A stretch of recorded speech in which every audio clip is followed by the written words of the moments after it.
El 42% del grano de soja es proteína. Arriesgué y gané. Y nunca más dejé de sembrarla hasta hoy. O sea que el 60% de nuestra superficie agrícola hoy es de soja. 60%. Si se desparramara todo ese dinero en el humano, no tendría que andar revolviendo nadie basura.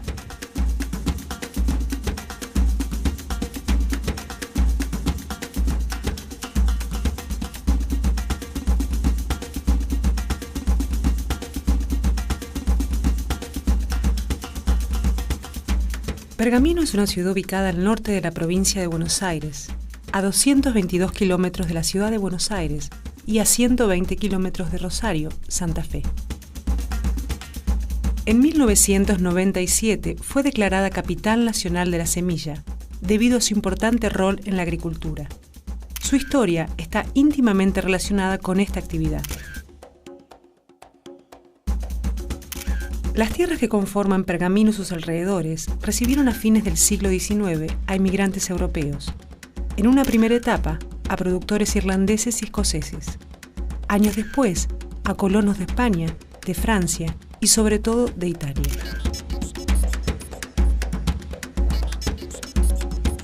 Se realiza por el año 1895 un loteo rural de una estancia muy famosa, de gente de más de 10.000 hectáreas, que se hace loteo y caminos rurales.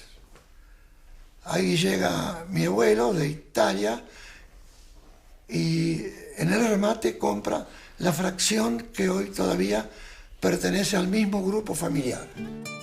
El 23 de octubre de 1895, Pergamino fue declarada ciudad por ley del Senado y por la Cámara de Diputados de la provincia de Buenos Aires. El ganado y la agricultura fue siempre el pilar de su producción. Los campos, en un principio, eran ganaderos, primero de vacunos y luego de ovinos. Pero a finales del siglo XIX, con la instalación del modelo agroexportador, Argentina modificó su perfil productivo y se convirtió en uno de los mayores proveedores de granos y cereales del mundo. Para esa época, Pergamino comenzaba a destacarse por sus cosechas de maíz y de trigo, que aún perduran. El maíz era obligatorio. La cosecha de maíz ocupaba la mayor parte de la extensión de un predio, de un campo. Después el trigo y después el girasol. En esos tiempos se hacía, por lo general se sembraba una pastura de base alfalfa con alguna otra gramínea. Esa pastura se rompía en el mes de julio-agosto y se salía con un maíz, se sembraba maíz. Al año siguiente sobre ese lote se sembraba trigo, al año siguiente se volvía a sembrar maíz o se sembraba girasol eventualmente. El predominio de estos cultivos comenzó a cambiar cuando surgió un nuevo protagonista, la soja. Cuando ésta llegó a Pergamino, fue vista con desconfianza y muy pocos apostaron a ella. Me la dijeron, la conocí, arriesgué y dije, este año pierdo un lote. Hice una pequeña parcela de 25 hectáreas, ese lote, creyendo que estaba jugando un número a la lotería. La Revolución Verde, en la década de los 70, permitió revalorizar algunas especies como el trigo por su eficacia en la lucha contra el hambre. La adopción de trigos de ciclo corto facilitó la entrada de la soja como segundo cultivo. La Revolución Verde en realidad fue el título que se le dio a el progreso genético que significó la incorporación de genes de trigos mexicanos a la producción de trigo. Entonces eso permitía que ese mismo trigo se sembrara prácticamente en todo el mundo y paliara la hambruna de países como Pakistán, India y demás. Ahí comienza, es cierto, la Revolución Verde. Con todas sus ventajas y desventajas, hace 40 años la soja entró en Pergamino y llegó para quedarse. En esta zona la Revolución Verde, además del trigo, incluye la incorporación de la soja. Es decir, los lotes que iban saliendo de la ganadería, muchos de ellos eran lotes que se reservaban para los caballos, se empiezan a cultivar con soja.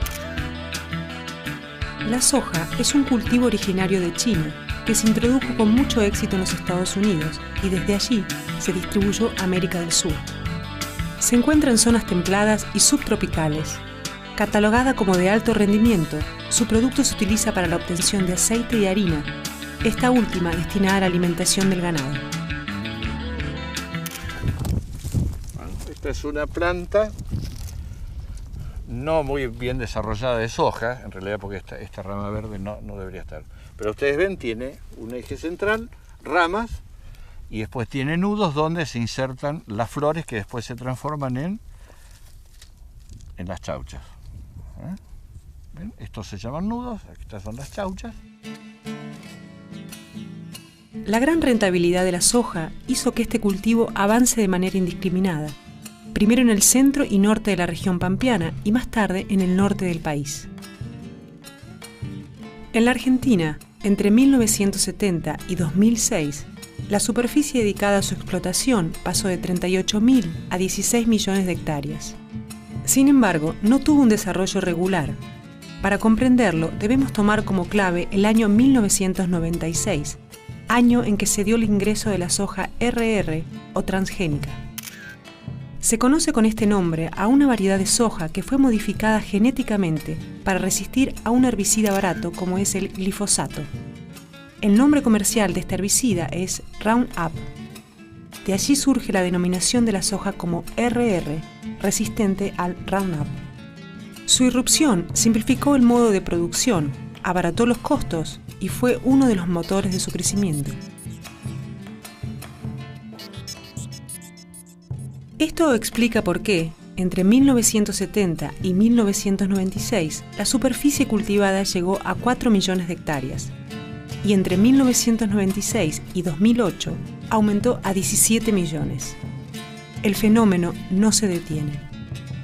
A partir del año 96, que es el momento en el cual las hojas RR, es decir, las hojas con un gen resistente a glifosato, entran en la región. Digamos, los primeros ensayos se hicieron en el INTA por los años 94-95. En el 96 la Secretaría de Agricultura aprueba el evento biotecnológico Gen RR y comienza una nueva etapa dentro del cultivo de la soja, que es la simplificación, porque la utilización de glifosato resuelve todos los problemas o casi todos los problemas del malezamiento de los lotes. La llegada de la soja transgénica o soja RR terminó de cambiar el mapa agrícola de la pampa húmeda. La campaña pasada, en realidad, hubo 17 millones de hectáreas en el país sembradas con soja, de las 29 millones de hectáreas agrícolas del país, o sea, el 60%. Esto ha cambiado absolutamente la estructura productiva de la región pampeana. Lo que se hacía en esta zona era rotación de distintos cultivos, maíz, trigo, soja, centeno, cebada y otros más. 4 o 5 años, un cultivo tras otro, y luego 4 o 5 años de pasturas con especies forrajeras, para, entre otras cosas, la recuperación de los suelos en el periodo agrícola, la recuperación de materia orgánica de los suelos, de nitrógeno. Ahora viene la soja y desplaza a todos. No queda ni trigo, ni girasol, ni maíz, y menos vaca. A la vaca la saca de la zona Pergamino Roja Colón, que es la zona, creo, ideal para hacer maíz. La soja desplaza todo eso. Son muy claros los números. La soja lleva muy poco inversión en cuanto a la siembra, y cuando la cosecha, el precio que tiene lo sobrepasa todo. El maíz no tiene no puede competir con la soja porque el maíz lleva mucho gasto para sembrarlo. El trigo, el maíz y el girasol no fueron los únicos productos del campo desplazados por la soja. La ganadería también quedó relegada. Hoy justamente el valor de la hacienda no sirve para nada porque justamente los costos son altísimos. El personal, si bien es cierto, a nadie le alcanza lo que gana, pero cuesta. Cuando un patrón tiene que sacar la plata del bolsillo, le cuesta todo. Poner plata en el bolsillo hoy es sembrar soja y quedarse a tomar mate sentadito y esperar que le paguen la soja y nada más. El avance de la soja hizo que la ganadería cediera sus campos de pastoreo para realizar cultivos. Por eso la mayoría de los animales se crían en corrales. Este modo de producción tiene consecuencias directas sobre el tipo de carne que consumimos.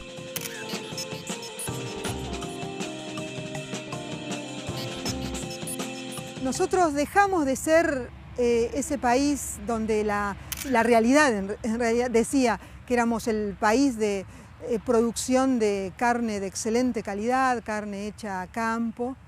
Hoy eso es pasado, hoy no existe, eso ya no existe. Hoy estamos produciendo carne con animales confinados a corral. Hoy la soja es el primer producto agrícola de la Argentina y moviliza además una larga cadena agroindustrial al conectar la producción con la industrialización y la exportación. Los recursos que genera son una gran herramienta para el Estado, que redistribuye estos beneficios en las distintas regiones, garantizando un crecimiento parejo y sostenido. Esto generó una notable vitalidad en las ciudades pequeñas y medianas, que vieron aumentar la inversión inmobiliaria, crecer los servicios y el comercio, mejorar las comunicaciones y el transporte y aumentar las fuentes de trabajo. A mi izquierda estamos viendo una planta de producción de semilla. Es decir, esta agriculturización que cundió para toda la pampa húmeda exige de buena calidad de semilla. Buena calidad de semilla significa de tamaño homogéneo, que sea de la variedad que se busca, que tenga sanidad, que tenga procesos, incluso que faciliten el arraigo en el suelo. Por eso estas plantas de producción de semillas son de última tecnología. Y en esta planta trabajan no menos de 100 personas. Es decir, que muchos de los que dejaron de estar arriba del tractor hoy están trabajando en estas plantas. Sin embargo, toda la bonanza que trajo la soja tiene contracaras. Por un lado, el monocultivo y el uso de herbicidas son una presión altísima sobre el suelo y podrían representar una amenaza para el futuro ambiental de la región. Por el otro, la desigualdad en la distribución de las ganancias que este grano genera.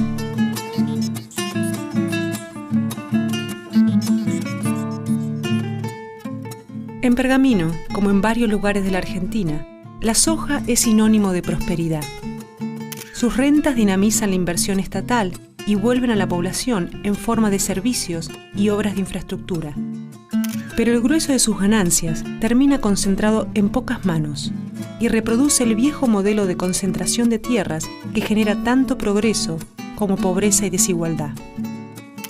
La producción de soja en nuestro país divide las opiniones. Hay voces que denuncian las consecuencias que puede traer el uso del glifosato sobre el medio ambiente y el empobrecimiento del suelo por la falta de rotación de cultivos. Otros prefieren pensar en el volumen de las rentas y en los beneficios a corto plazo.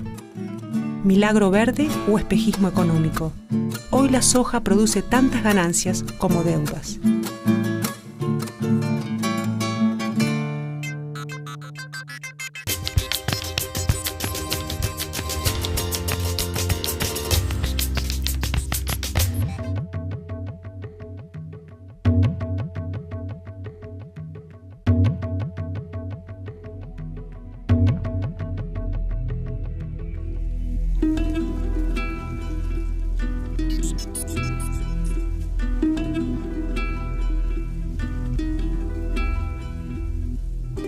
La producción de soja en nuestro país creció a un ritmo descomunal en los últimos 40 años.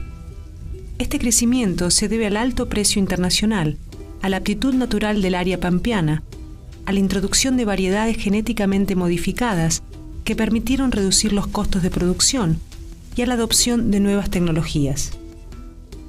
Entre 1970 y 2006, las hectáreas de cultivo en la Argentina aumentaron de 38.000 a 16 millones.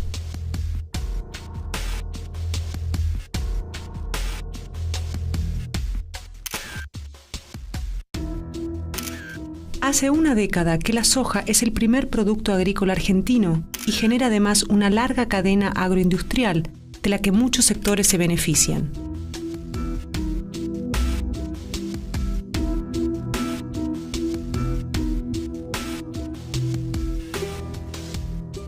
Su protagonismo en la región pampeana impuso un nuevo término, monocultivo. Frente a la presencia de la soja, la diversidad que brindaba el cultivo rotativo de maíz, de trigo y de girasol quedó en el pasado. Las consecuencias del monocultivo aún no se terminan de analizar. Los investigadores no están de acuerdo porque si bien los suelos no mostraron signos de evidente erosión, se pudo comprobar en ellos una pérdida de nutrientes.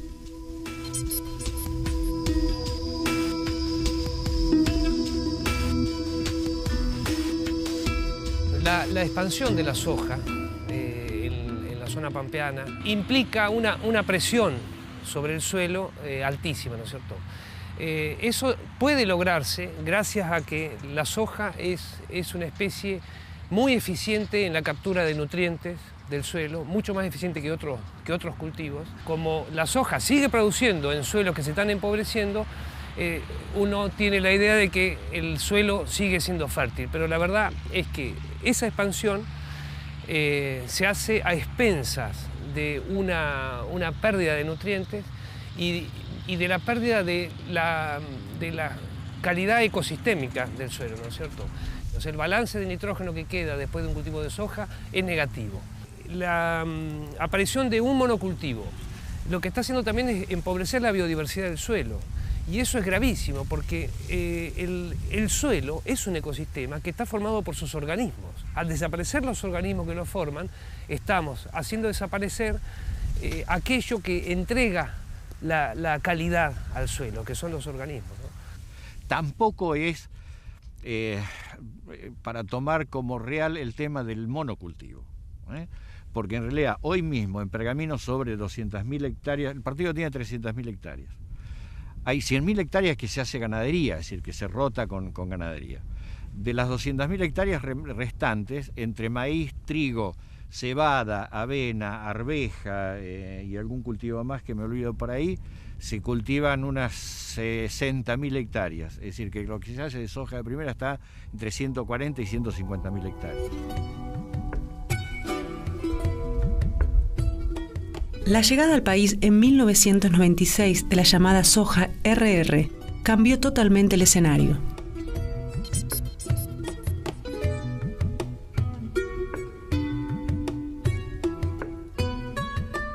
Hoy no hay acuerdo sobre las consecuencias que el uso del glifosato pueda tener sobre el medio ambiente y sobre la salud de las personas. Algunas organizaciones lo denuncian como un veneno que se acumula en el cuerpo y en el medio ambiente.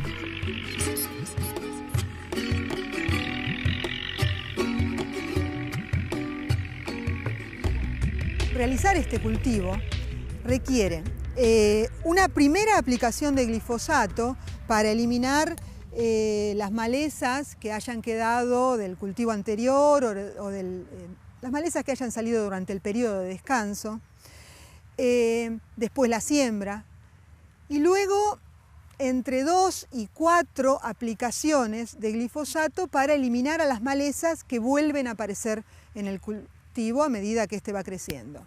Todas las acciones hasta la cosecha tienen varias implicancias. Una, la utilización de manera muy importante, imaginen, entre 17 y 20 millones de hectáreas en el país, fumigadas con entre 3 y 4 litros o tal vez más de glifosato por aplicación. Hagan solamente la cuenta para pensar en cuánto glifosato se está usando en todo nuestro país. Los herbicidas son muy venenosos.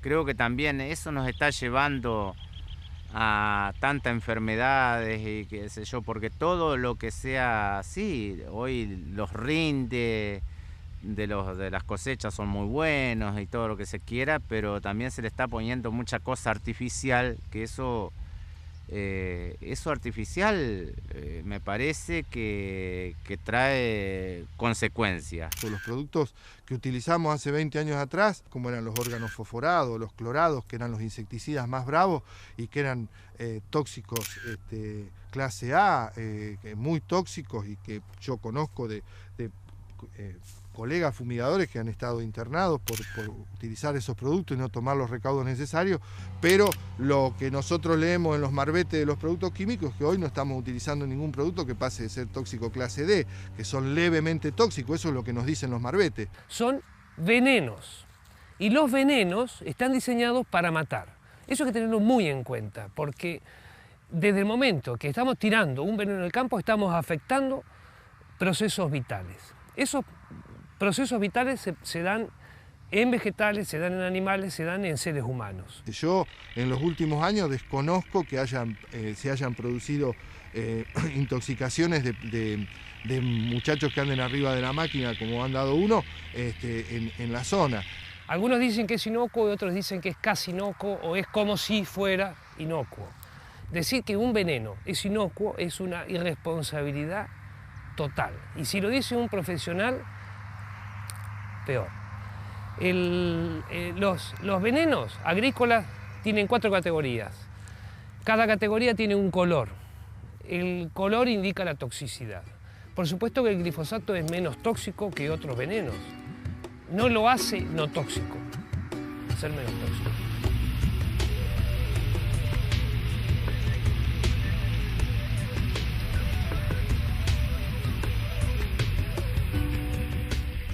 Para evitar el uso indiscriminado del glifosato, el Estado intervino con algunas medidas contempladas en la Ley de Agroquímicos. La norma indica que nadie puede comprar glifosato si no cuenta con una receta agronómica elaborada por un ingeniero agrónomo que previamente haya calculado la dosis de herbicida necesaria para aplicar en cada lote. La Ley de Agroquímicos establece también una restricción para pulverizar. No se pueden aplicar herbicidas a menos de 1.500 metros de una zona urbana. No, hay restricciones. Alrededor de 1.500 metros de la zona propiamente urbana no se puede pulverizar. O sea, uno va a cualquier pueblo del sur de la provincia de Santa Fe, del norte de la provincia de Buenos Aires, pueblos de Entre Ríos, y lo que ve es que el campo cultivado con soja llega hasta el alambrado que está metido entre 2 manzanas del pueblo. Y ahí o va a pasar un avión fumigando o va a entrar un mosquito, se mete dentro de los pueblos y bueno, ¿qué tenemos? ¿Cuál es el resultado de esa inocuidad, como dicen algunos irresponsables? Lo que tenemos es que los médicos en los pequeños pueblos de la campaña encuentran que las enfermedades atribuibles a causas medioambientales están aumentando de una manera escandalosa en este país. Entonces, el planteo de la agricultura industrial es un planteo que no contiene en su ecuación ni al ambiente ni a la sociedad. La producción cambió radicalmente la estructura agraria de la región. Desde un principio, el cultivo de soja estuvo concentrado en medianas y en grandes propiedades, bastante alejadas en tamaño de las 100 o 150 hectáreas características del chacarero pampeano. Sin embargo, el éxito que trajo aparejado generó un aumento en los precios de la tierra y en el de los arriendos, lo que permitió a muchos pequeños propietarios alquilar sus tierras y trasladarse a las ciudades. Una característica propia de este proceso fue la aparición de productores que buscaban parcelas para arrendar, pero no para comprar, ya que preferían concentrar su capital en la tecnología antes que en la propiedad de la tierra. La profundización de este modelo se dio con la aparición de los llamados pools de siembra, capitales financieros que arrendaban campos y producían soja en forma tercerizada, contratando todas las labores. Este fenómeno se reflejó en Pergamino.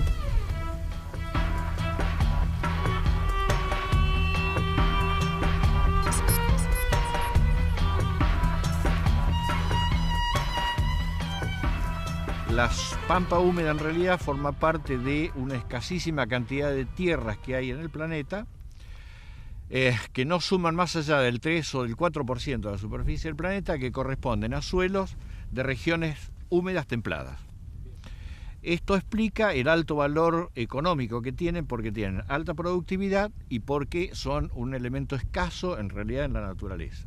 Que haya una gran demanda por suelo al pequeño o mediano productor le resulta una actividad más fácil, más lucrativa y de menos riesgo alquilar sus campos e irse a vivir al pueblo o a las grandes ciudades, digamos, fomentar la urbanización. Le conviene alquilar sus campos que producirlo directamente. Y esto ha generado un proceso de despoblamiento de las áreas rurales que genera un fenómeno, la agricultura industrial genera un fenómeno de una agricultura sin agricultores. Si aquel que tiene 90 hectáreas, 100 hectáreas de campo y que está manteniendo un empleado en el campo para que le tenga unas pocas vacas, unas pocas gallinas, si hiciera los números de decir, yo lo alquilo al campo, me olvido que tengo una casa y un galpón, que pase lo que Dios quiera, le hago lo que tengo que hacer con el empleado, le pago la indemnización correspondiente, seguramente hoy gana plata.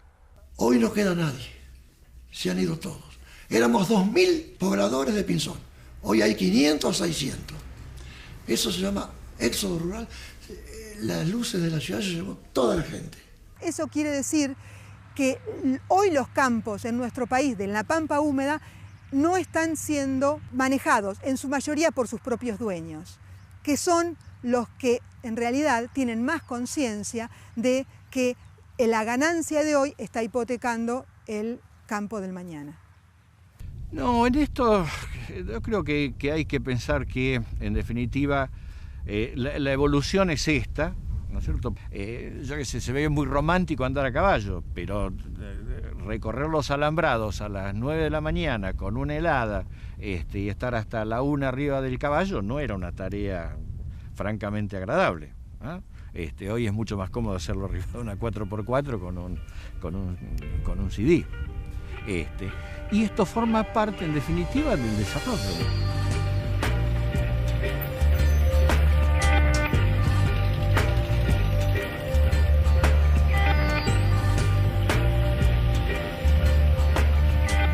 La soja llegó para quedarse, y su irrupción y crecimiento aportó notables beneficios. Por un lado, los productores vieron aumentar sus ganancias de manera extraordinaria, pero esta rentabilidad que dinamizó la economía de la región trajo consecuencias negativas para los pobladores rurales. La soja, constituida como única producción de la zona, terminó desplazando a los otros cultivos pampeanos y también a la ganadería. El uso de herbicidas también causó grandes daños, tanto en el medio ambiente como en la salud de los habitantes. El futuro de la soja genera tantas expectativas como interrogantes. Si su cultivo desgasta el suelo, atenta contra la biodiversidad, daña la salud y contamina el medio ambiente, algo habrá que hacer al respecto.